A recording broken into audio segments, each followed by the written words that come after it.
ഇതൊക്കെ കൺകുളിർക്ക കണ്ടുകൊണ്ടാണ് KK നമ്മളോട് വിട പറഞ്ഞു പോയി. നമ്മളെ കുറിച്ച് ഒന്ന് ആലോചിക്കണം.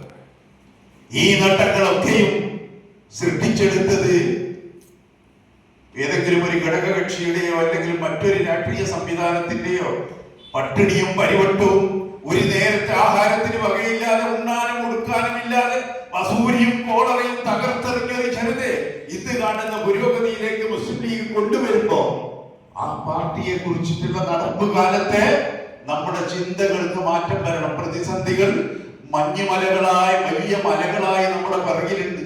നമ്മളെല്ലാം നേടിയെന്നോ എല്ലാം നമുക്ക് ശാശ്വതമായി നിലനിർത്താമെന്നോ നമ്മൾ കരുതരുത്.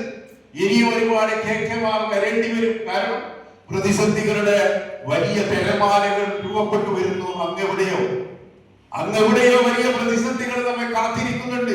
ആ പ്രതിസന്ധിയുടെ കാലത്ത് KKയും സൂപ്പി മാഷും കുഞ്ഞമ്മദ് മാഷും അതുപോലുള്ളവർ നിർവഹിച്ച ദൗത്യം ഏറ്റെടുക്കാൻ ഞാനും നിങ്ങളും മുന്നോട്ട് വരണം. അതാണ് അവരെ സ്മരിക്കാനുള്ള ഏറ്റവും വലിയ അവർക്കോടുള്ള നീതി. അവരുടെ